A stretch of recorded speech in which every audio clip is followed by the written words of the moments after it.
We avoid death like it's contagious until it's sitting right beside us. Julie doesn't get to scroll past it. She's a hospice nurse who hears the real truths when there's no time left to impress anyone. Fair warning, this episode might change your day, maybe even your priorities. Welcome back to Kevjet, the podcast. Hospice nurse Julie. Are you introducing? Am I saying hi? That was so good, Kevjet. That was so good. I thought, yes, this is like, I would want to, if I wasn't who I was and heard that, I'd be like, I'm into this.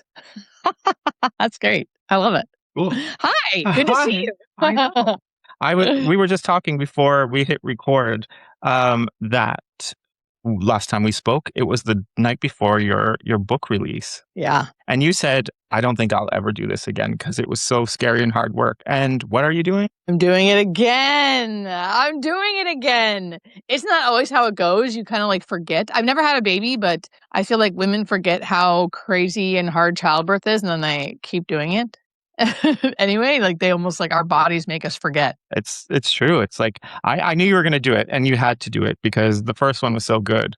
And I still to this day refer to that book and give it to friends and family because the information in there is just what everybody needs at that time in their life. Thank you. Yeah, I couldn't agree more. Obviously, it is my book. I'm very proud of it. And on top of all of it, I'm just really excited that it's like hit a nerve and has helped people. And I want to keep doing more of that, which is why I said, okay, yes, I'll do a second book. And I'm actually really excited about this one. I really am. I was excited about the first one too, but now I know a little bit more what to expect and how to do it. And so it's still hard, but I am excited. Talking about hitting a nerve, your social media this week. Oh boy. I'm glad. Can we talk about this? Of course. Okay. I'm struggling. I have to be honest. I'm having I think most people in America are. Global. I can't speak for everybody, but I am struggling, and not because I'm losing followers and because of what I've been saying. I've been speaking out against our government, what it's doing. And I think it's not about losing followers. It's like the sadness. Of course, I'm angry at first, and then underneath the anger is sadness, is deep, deep sadness, because I truly believe at the end of the day, we are all connected. We are all connected. Even the people that I'm like, I don't believe what you believe. And they're like, we don't believe what you believe. And it's so divided. And that's the part that gets me so sad because I don't understand. Just like how I don't understand the other person's side. They don't understand my side. And that is devastating to me. And I just don't know how we've gotten so far off from each other. It just feels so divided, so scary, so awful, so sad. It is. And that's really hard. It is. And at the end of the day, your career, your whole social media, the whole point of it is to bring compassion and bring people together. And when you feel like there's no hope, you're the person that kind of walks in and brings that hope and brings you are. I mean Thank you. That's the career. And and then when you have people come at you the way that they are, but I also love that you're being honest about it. Yeah, thank you. Yeah, and I don't.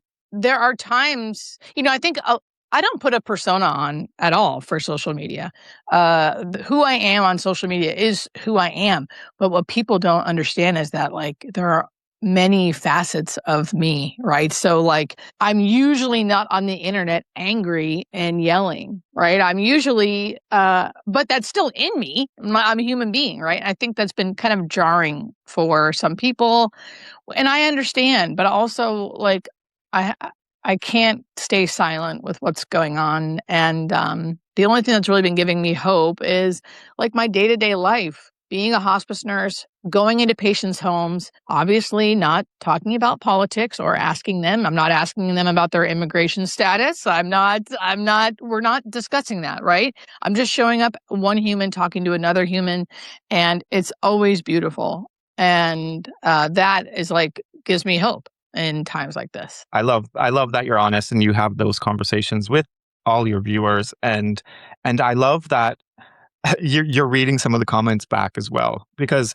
I think sometimes we all receive comments just because we're on social media, but we don't always share what we read, and sometimes those comments you really do take to heart. And the way that you are introducing it to your followers is almost in a positive way. You're just throwing it back as in a positive way. But at the end of the day, you must sit down and be like, holy shit, like this person said this to me. Like, I can't believe that, but that's what they think. Yes, that is that. I really have to stop myself from like getting too deep into the comments, too deep into the DMs. I will say, anyone who's listening who feels like, what's happening? Most of my comments, most of my DMs are positive and nice. Those comments far outweigh the negative comments, but it's very easy to get stuck into the negative comments, which I have, but I would say out of 10 messages or comments, 2 are mean and the rest are positive, right? So that's wonderful. But it is really hard. It's so hard not to get defensive. It's so hard not to get caught up and to feel heartbreak. What breaks my heart is when I get messages from older women who, look like my mom, and they're kind of like, Julie, you helped me so much during my husband's death. Like, this is breaking my heart to see you say the things you're saying. That actually hurts me. I don't want to break someone else's heart. I can't help what I believe, and I'm going to stand up for what I believe. I believe it's the right side of history. I believe what's happening is true evil, and I'm going to stand up against it. But I'm not going to dehumanize someone else who doesn't believe the way I believe. And it's really heartbreaking. And it's really hard not to be like, if I'm tired and I'm like, just had enough, it's hard not to go, fuck off. And I have, Kev, I have. In my comments and my DMs, I have been unhinged. Like, I try to hold compassion. I either block or ignore, but if I don't have it that day, I'm literally just saying, fuck you, fuck off, fuck you, fuck off. I'm like part of the problem because I just can't hold it together sometimes. No, but where we are. That's where we are. I know. But everybody is there right now as well. Yeah. Yeah. And I try to keep saying, even though I do have those moments a lot of times where I'm saying, F you, Linda, I can still access that like compassionate side of me that is compassionate for all. I don't know. Oh my God. See, now I'm wavering. It's so hard to say compassionate for all. It's like, it's really hard to be compassionate for someone who I feel like is executing someone in the street. Mm-hmm. I don't know. Does that person need compassion? I'm struggling with that. Yeah. Is it okay that we're going here like this? It is. If you're okay with it. I'm okay with it. I mean, okay. You were talking about heartbreak as well, because that's something else that's happened since we've spoken. You're a single lady. I'm a single lady. Yeah. What was that like? What was it? Was it like a great decision, or was it healing, or was it a sad thing? It's so sad. It's still so sad. For those of you who don't know, my ex, his name's Rich. On the internet, we called him Mustache Richie because he had this amazing mustache and looked like Magnum PI. It was the best. And his lovely dog, Roy. It was amicable. It was a loving breakup. Nothing happened. Nothing was really wrong except for it wasn't right. Does that make sense? Like, it was like, we're at an age now where it's like, we were together long enough, a couple years, to be like, we're either going to like really do this or not. And I decided not. And for no real specific reason. And to me, it's sad because it's like, he is a great man and would make and he is a great man, and anyone who gets to be with him will be lucky. But it's hard when it doesn't feel right for you, even though they're so wonderful. Yeah. And that's where it was.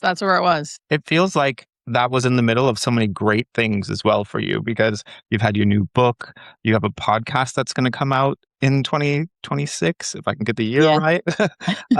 You've got an online class you're launching. Yes, you have so many great things, and then and then you had that one thing, like, it's a little bump in the road. Yeah, that time when it first happened it's hard. And like, I don't know about you, but I can feel like I can kind of keep going. Like, I'm going. And then my body will go, nope. Like, I remember I got super sick. I started getting migraines. And I think it was my body's way of just going like, girl, you're not okay. Like, you need to relax for a little bit. And we're going to force you to relax by giving you migraines every day for like a week. So, but you're right. It's like I had amazing things going on. And even though I still am okay with the fact that Rich and I are not together, I know it was like the right choice. It's still hard. It's still hard to lose someone like that. You know, we were together almost every day. You know, Yeah. I loved him. I loved his dog. Um, I think he feels the same way. And we are friends-ish. You know, there's not bad feelings. We try. He lets me see Roy still, the dog. So we're working through it. We're Good. working through it. Good. Yeah. And also another bad thing, you were working through the fires. Yeah. Oof. Lord have mercy. I know, Kev, a lot has happened. It happens. I was Oh like, my gosh.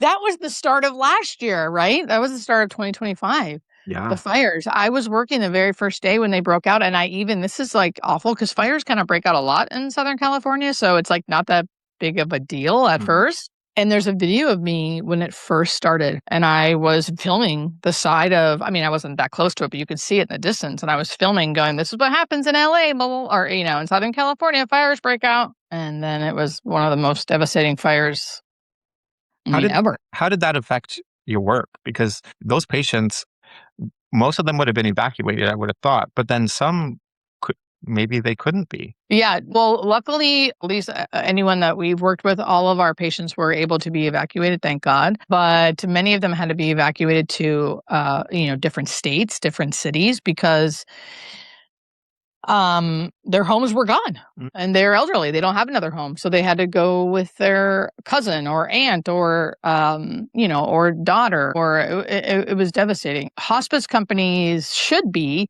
set up for disasters like that. And ours is, thankfully, in the sense of we have a plan. The family has a plan. We still are in contact. We, and oxygen and stuff too.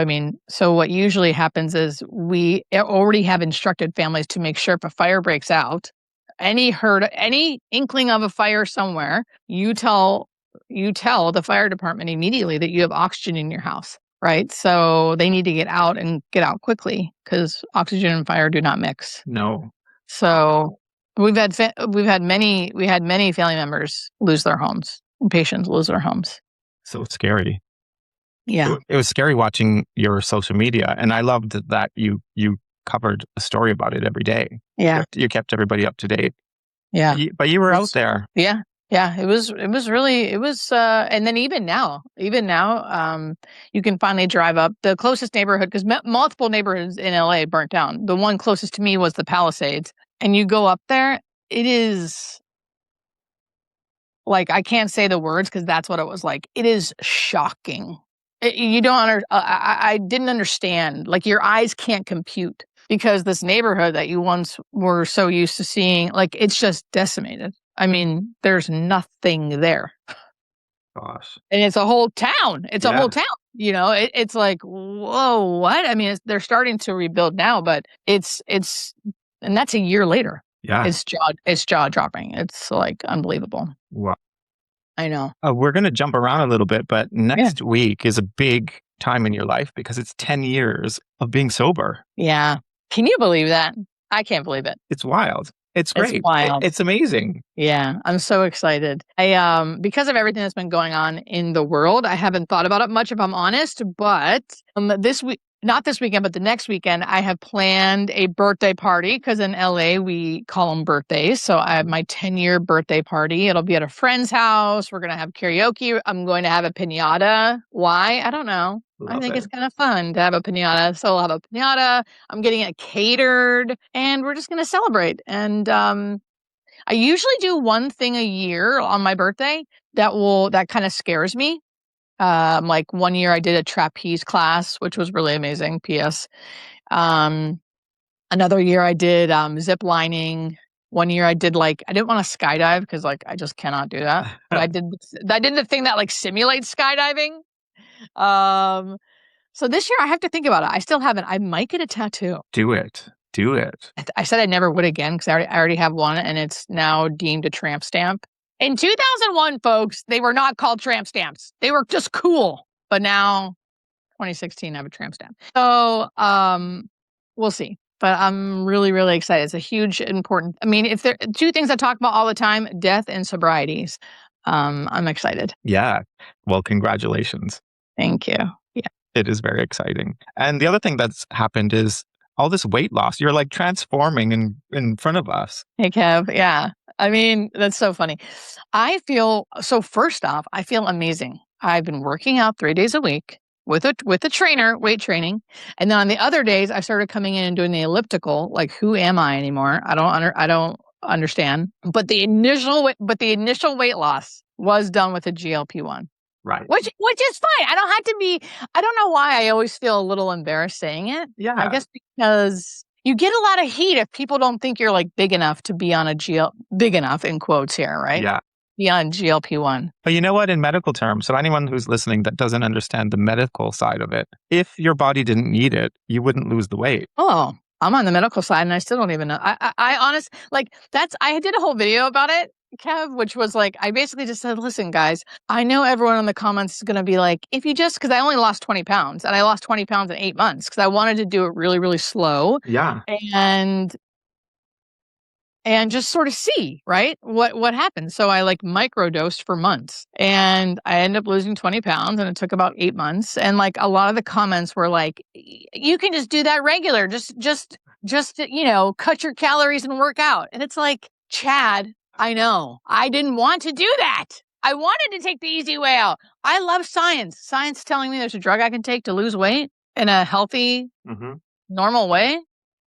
I'm doing it. Exactly. Exactly. And I did it. And I feel great. Yeah. And you look great. You look great. Thank you. Thank you. You do. I mean, there's so many positive things that's happening in your life, and it's really great. Yeah. This year, so 2026, which I have to get used to saying. Right. I know you say you're practicing presence. Yeah. I mean, I kind of always practice presence. I'm in a 12-step program for my sobriety, and I've been in it for years. And so I have kind of always practiced the whole stay in the day that you're in. And I just found that the more I can do that, the more I can be mindful, the more I can be mindful in the moment, the more at peace and free I usually feel. Now, I will say, lately, I have not been doing that. I've been accessing my unhinged Julie because of what's going on in the world. I've been not practicing presence. But on a daily basis, that is really my main goal in all of life. I think if I can really master that, really work on practicing, it changes everything. I've been a witness to that. I don't always live that way, but when I do live that way, it feels the most true to me. And you say you're connected to a higher power. I think so. Yeah. I feel connected to a higher power. I always like to keep it open and broad because I want it to appeal to the masses because I think it's important. I think if I make it one thing, this is my higher power, my higher power, and it's the only way it should be. I don't agree with that. Hence why I like to keep it very broad. Personally, I believe I can call my God a God, I suppose. We can use whatever word you want, but presence with the God that I believe in helps me live, and helps me feel more of like myself. Yeah. More connected to the world. And I think going back to what we were talking about earlier, I was talking to my therapist. I go once a week. She's amazing. Patricia, shout out. Why all of this is so painful to so many of us. I mean, I can only speak for myself, but I do believe something I can like stand on, I think, even though I like to always live in this like what I believe because I don't want to step on any toes, but I think we're all one. Like ultimately, I feel like the God that's in me is in you and we are all connected. Like the love that's in me is in you. The judgment that's in me is in you. And I believe that for everyone. And if I believe that for everyone, that is why this hurts so bad because we are so divided. And it's so much easier for me to go, F you, you don't think like me, fuck off, right? Yeah. But if I believe that we are all one, which I do, then I'm saying the same thing right back to me. It's like, I get where it's coming from. I'm angry, I'm enraged, I'm upset. But ultimately, the God that I believe in, is in all of us. Yeah. So I have to remember that. I don't know if you feel the same way I do, but once I started, so you're born and raised, and your parents tell you to believe in whatever it is they believe in. And then as I started working in palliative care, and my patients obviously were passing away, and they all believed in something different, and I Mhm. really enjoyed hearing their stories. And Yeah. so I've taken little bits from every every person that I had the experience with, and that's what I believe. So it's similar to what you just said. You just take little bits, and that's where you choose, and they're all the good bits. Yeah, right. To me, like, God is like ultimate love, like love and great, like all the wonderful, beautiful things that we can experience in the world, like that is God. That is God. So that's why I never really relate to people going like, "You're going to hell." It's like, oh, I've never experienced that with my God. I have never experienced this fear of like doing something wrong, or I just that's not been in my experience. I don't know. Yeah, yeah. I mean, it is interesting because people can be so small minded in the way that they just believe in their belief. Yeah. And I think it was so eye-opening for me when I started having patients that believed in something different to what I believed, and I just had to be open to that. And once I started asking questions, and I mean, I'm in London now, and you can imagine like the different religions here and beliefs, and I am just fascinated by some of the things, and I just take all the good bits, Oh. and that's where I am in life. Yeah. And I have found, generally speaking, not always, but generally speaking, anyone with any kind of faith, it doesn't really matter. It could be faith in like humanity, faith in the world, faith in Jesus, faith in Muhammad, faith, uh, um, seem to usually have some sense of like comfort. Usually, every once in a while they did not, but usually. Yeah. And I love that. Hey. My mom always says, "You have to have friends that believe in something." She's always, Yeah. because she was always strict that way. She's like, "It doesn't matter as long as they believe in something." Um, Oh, yeah. and I think you just described what she actually means or meant. Yeah, 100%. Um, Book club. Are you going to start a book club? Oh my gosh, I'm trying, and I keep screwing it up.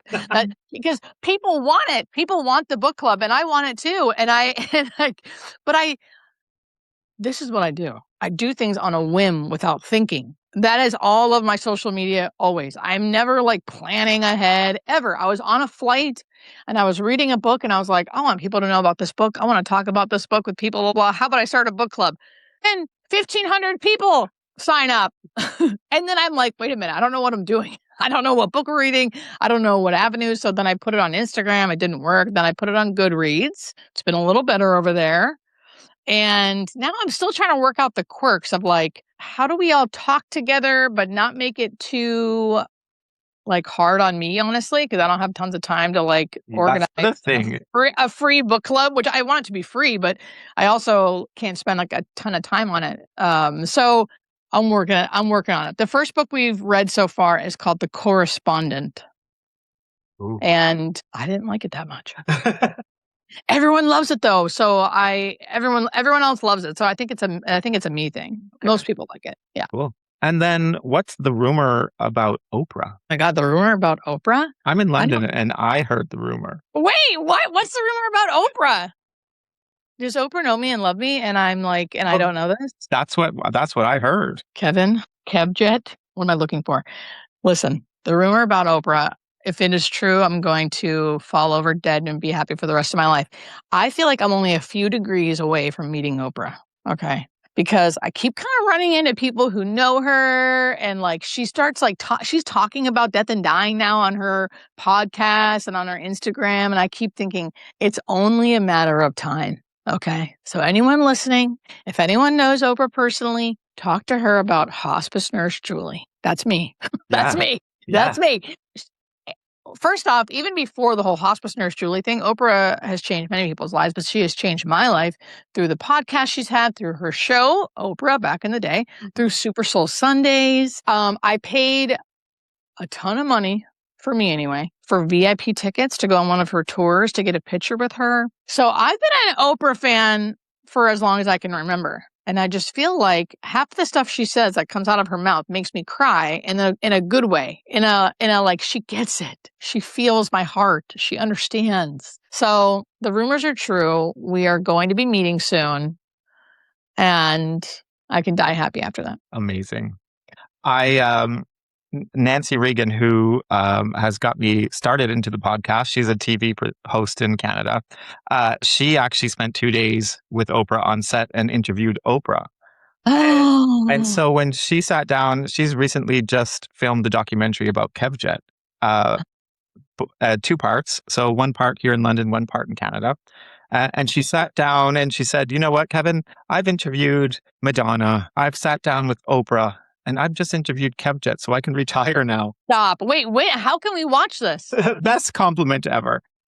Best compliment ever. How can, like, when are we going to see this? It's coming out in the spring. And trust me, everyone's going to know about it. It's going to be amazing. We spent, wow, I think 10 days filming. And it's 2 parts, and it's really, really great, especially the part we do in my hometown. Yes. I think we were talking when you were going there. Yeah. Was that for that, or that was something? No, we were talking about it was like being thrown in the air, but we actually did it last July. Wow. Yeah, so that's exciting. But she sat down with Oprah for 2 days on set, and wow. So there's like this little kind of Oprah thing happening in my world. And so when I heard this, I was like, oh my God, Julie is going to do it. I feel like I really feel like it's in the stars. It is. Yeah. It's great. And I think the two of you are going to have the best conversation ever. Me too. I hope so. Yeah. Love it. I'm so excited. And I can't wait to hear all about it when it happens. I'll email you immediately. Definitely. Yes. 2026, when we talked about this, guess what is happening? It's so true. It's so true. Yeah. We need to talk about death. Yeah. I mean, we've got you here. Yeah. So I guess my first question is, what's the biggest misconception that people have about hospice care? Oh, there's so many. The biggest misconception people have about death is that it's painful. Of course, dying from, like, the thing you're dying from can be painful, but the death part itself is not. Our bodies really know how to help us do it. Mm-hmm. The misconception about hospice is that it's like you go on hospice only when you're dying in a couple days. Like, you don't go on hospice until you are like really, really, really sure you're going to be dying in a couple days. That is like not what we want for hospice. What we want in all of healthcare, and our other healthcare comrades have to help us out with this, is to know when the modern medical science is no longer advancing this person's life. It's not going to advance or keep them alive longer. So let's acknowledge that, and then let's go on hospice, because hospice is about living. And I almost feel like that sounds so cheesy. It's like, it's not believable, but that is the truth. You're not dead yet. And the point of hospice is to help you live out the rest of your life comfortably in your home with medical professionals coming to you. That is the biggest thing that hospice can give people. And I don't think they just don't understand it. It's not talked about enough to understand. No. Do you think that death is beautiful? Yes, I think death is beautiful. I think it is sad. So I think there is grief and sadness, and it's painful for a lot of people. I mean, and it's beautiful. I think 2 things can be true at once. It's very easy to see the beauty when my grief is not there, when it's not my loved one. You know, I see the love between 2 people. I see how people who are so sad and so uncomfortable watching their loved one go through this, yet they don't leave their side.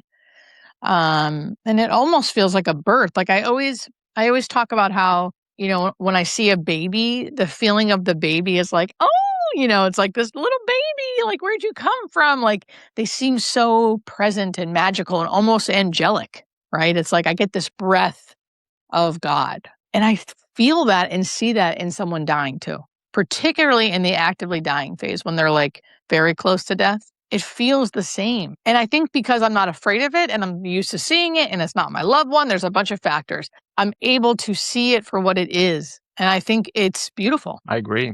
Do you believe that there's life after Earth? I do, yes. Yeah. And I strongly believe that everyone is going there. I don't really think it's like a place we go. I think it's like a place we've gone back to. Like we've always been there. We've always been a part of that place. And this is the place that we're not totally familiar with. And to go back there is almost like going home, or not almost like it is. It's like going home. It's like the relief of finally being back to the place that you once knew. Yeah. Yeah, So I exactly. feel like it's like a relief. Yeah. Like, oh, thank God I'm back. Thank God I'm back. It does look like a relief as well when you're with somebody who passes away. Yeah. It really Yeah. does. Even with somebody who might be afraid to die, they look relieved.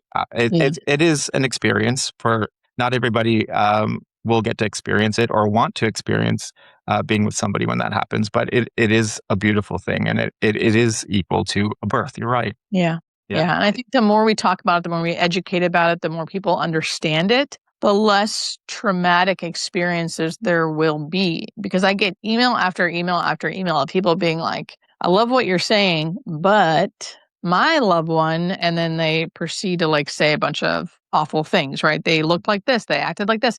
And I don't want to take that away from them saying and say like that didn't happen, right? Because it probably did. But also when death is so misunderstood, you can really make up, have stories in your head about what you think is happening, right? Because you don't understand that the way they're breathing is normal, Mhm. the way they sound is normal, the way they look, it looks very different, Mhm. but that's normal, right? So if you don't know all of those things, it can turn a really sacred moment into something super scary Yeah.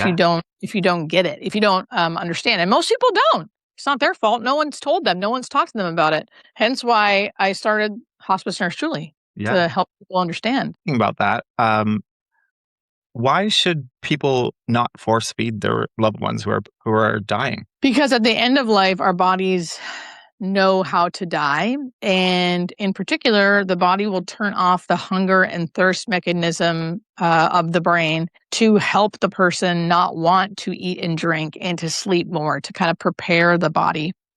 And if you force someone to try to eat when they're like that, they usually will have some kind of aspiration pneumonia, which means the muscles and it takes a lot of muscles to actually swallow and eat. And if your body is not fully functioning, one, it's not hungry, it's not fully functioning, it's weak, the muscles are all weak. Forcing someone to eat usually causes some of that food, and they can silently aspirate too, meaning like they're choking on food and it's going into their lungs, but they don't look like they are because either it's little particles or because that the mechanism to even like block the airway when it is choking is not working. So they aspirate, which means little particles of food go into the lungs, then they settle in the lungs, then they cause infection, which causes pneumonia usually. And then someone dies from that. So you want to let the body be the guide. If someone is having a good day and wants to eat and is swallowing easy,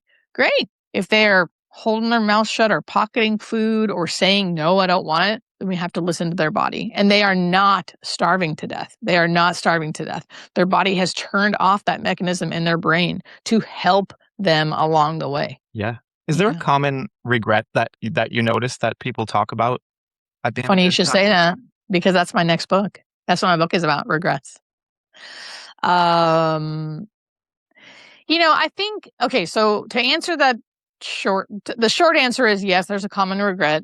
It's usually something along the lines of like, I wish I would have appreciated my health while I had it. They might not say those words, but it's a lot of like, I remember when I could like walk up and down those stairs so easily, or I really miss going on my morning walk with my dog. Like I can remember when I had a patient once like really want chicken wings. And then when they got the chicken wings, they just didn't taste the same. Their appetite was different. Their taste buds had changed. And they were like, oh, it doesn't even taste the same. I wish I would have appreciated Mhm. like how it was so good before. So it's a lot of that. It's not a lot of people sitting around going, I regret this, right? But it's like in passing, you hear these little things.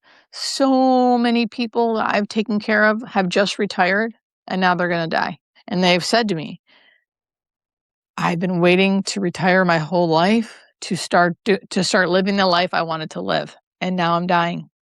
Mhm. Like I wish I wouldn't have done that. So it's a lot of things like that in passing. And because of that, I'm trying to develop a whole book around, what do most people say? If they have regrets, what are they? Yeah.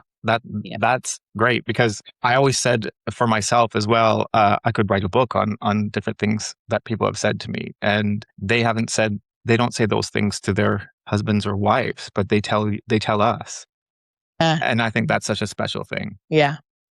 Yeah. Does death ever feel unfair, or does it make sense? No, it can feel unfair. I very rarely feel that way, but every once in a while, I'm like, oof. And I don't know if, yeah, I guess I would say unfair.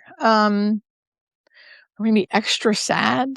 I know everyone dies, but sometimes when someone's very young or they have children or their case is particularly hard because it's hard to control symptoms because some diseases are worse than others, right? And that can feel unfair. I've had patients have like quote unquote bad deaths, right? Where we came in, they ordered hospice too late. I come in to do the admission. They're already actively dying, but they're having a lot of symptoms, but there aren't medications there. By the time we get medications there, even within like a couple hours, um, they've died and they didn't die peacefully. And I don't know if that's unfair. Like I'm not like cursing God or something, but I'm more like, wow, this is why we need to educate, because this didn't have to happen like this. But because no one was talking to the family or the family wasn't willing to, who knows what the circumstances were, but this person came on to hospice too late. Mm-hmm. And because of that, they suffered. Yeah. So that's when I have really, really hard days when symptoms don't seem to be controlled or someone comes on too late or like circumstances are really, really sad, particularly like a young person with young kids, that can be hard. Yeah. It still can be beautiful. Some of the most beautiful deaths too have been that way. But it can also feel unfair and sad. What does love look like in the dying room? Kevjet, this is why you have a documentary coming out about you. That's such a great question. You're the best. It looks like people being with their loved one dying, despite how hard it is, because it is hard. And some people wouldn't say it is, but a lot of people do. They're uncomfortable. They're uncomfortable with the scene. They're uncomfortable with how they're breathing. They're uncomfortable with how they look. This doesn't look like my mom anymore. This is really hard. How long is this going to last? People say, I mean, I get it. People are kind of like, how long is she going to be like this? Like, when is this going to be over? But then they feel bad for saying something like that. But it's because it's hard to witness. You're not used to seeing it, and it's your loved one. So love to me looks like people feeling that way, but staying anyway. People being willing to like sit in the sadness with their loved one who's dying, sit in the possible, if they feel scared. It can be, laying with their loved one. Like one of the most beautiful things, and I put this in my first book, was a family whose loved one was not actively dying when I first arrived. Like they were dying, but they weren't going to die that day. They were still conscious. They were bedbound, in and out of consciousness, but still did not look like they were actively dying. And by the end, before I left, something had happened to the patient. And it's nothing we can.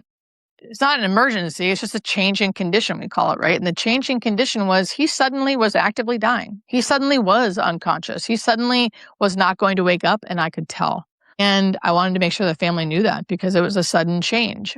So I told them, and that family could have flipped out, call 911, what's happening? And I would have understood it too, right? I probably would have sat there and tried to help best I could, but they didn't do that.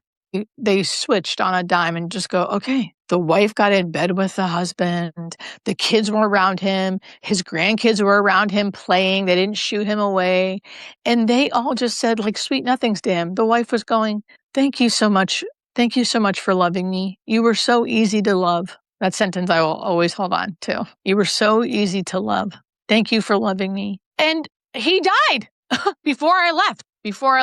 That is like love. That is like, whoa, they all just came on board with like, okay, we're realizing he's dying and we're just going to allow it to happen and be loving and surround him with love and let him go. It was so beautiful. That is why death is beautiful to me. Stuff like that. Definitely is.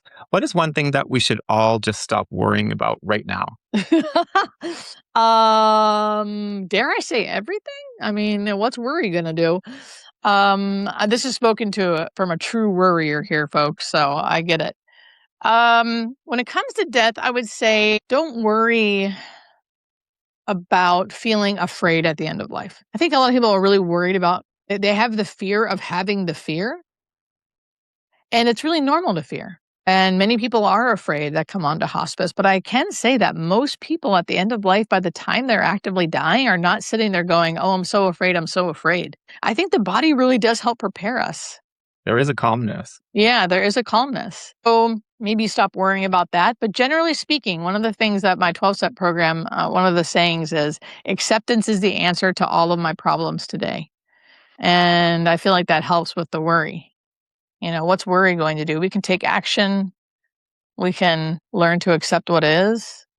It's really annoying to hear, but it's really helped me. Yeah. If you could whisper something into every listener's ear right now, what would it be? You're gonna make me cry. I think it's that God loves you. And I really want to get, okay, that's like the one thing, but I always want to make a caveat because I know how like triggering that word can feel to some people, particularly in the environment we're in now where Christian nationalism is running rampant through the US. I mean, like the most loving presence of all time, like the most loving you can ever picture or imagine. Like that's what loves you. That's what loves you. Like you are love, and you are cared for, and you're going to be okay no matter what. That's a long, really long whisper, but something like that. But it's out there. Yeah. So something like that. What's one word that death has taught you? The first word that came to mind, which I didn't say right away, just because now I'm overthinking it, but was peace. Like I think death taught me peace and acceptance. It's really brought me a lot of peace and acceptance to my own life, to my own death. This is kind of the point where I would go into Kevjet's quick fire questions, but they're sort of designed to be the questions that we're sort of just asking already. So let's not overthink it. Let's keep going because this conversation I like the flow. But the first question is one thing that death has ruined for you. Oh my gosh. Ruined my fear of death. It's ruined my fear. It's given me so much. It's ruined being afraid. That's a good thing. What's a moment that made you feel that you believed in something beyond this? Was there one specific moment? Oh my gosh, there's a million. I have a ton of moments. I think that's why I believe so strongly. One time can I tell a long story? Yeah, go for it. Okay, so this has nothing to do with hospice, but one time I was having a really hard time. This was 15 years ago almost. I had just moved to California. I had just broken up with a different boyfriend. I was very heartbroken, very sad, and I'd been meditating every day, and I was really, really into it. And so I was doing it, sometimes an hour a day. And a friend of mine said, "Hey, try this guided meditation where you meet your higher self." And I kind of eye rolled. I wasn't sure if I even believed in a higher self, and I was like, yeah, whatever. But I still did it because I liked my friend and she said it was really great. So I did it. And in the meditation, it's like 45 minutes. You go and you meet your higher self, and then you ask your higher self questions. A lot of those questions were really silly questions like, what's your favorite insect? What's your favorite color? And again, like the whole meditation, I was kind of like eye rolling, like, why does this matter? But okay. So I'm asking my higher self, what's your favorite insect? And my higher self said ladybug. And I remember kind of scoffing and thinking like, Julie, your brain said ladybug because that's the only insect you could think of right now. But whatever. Okay. So I finished the meditation. I call it a day. The next day I'm at the beach. No one is there because it's like in the middle of winter and middle of the day, and I'm by myself. And I'm meditating on the beach. And while I'm meditating, my brain, of course, is always still going. My brain was like, oh, you were supposed to meet your higher self again today. Like that's what the meditation said, to do this again and meet your higher self. And I was kind of like making fun of all of this in my head. And while that was happening, I started feeling things crawl on me. And it like freaked me out. So I'm like going like this, like, ew, what's on me, right? My eyes were closed. And then I felt like things like hitting me in the face and more things, and then more things crawling on me. So I finally opened my eyes and start being like, what the hell? and it was ladybugs, not just like one ladybug, not like multiple ladybugs hitting me in the face, crawling all over me. And in that moment, I felt this like feeling of oneness, right? Oneness and like presence, and like time stood still, and the message was given to me. I feel like that, like maybe the message was your higher self is real, but it was more of a message of like there's more to life than what you think. You know, there is something greater than you, and that thing greater than you knows you're here, is listening. Here is a big sign, a big weird sign.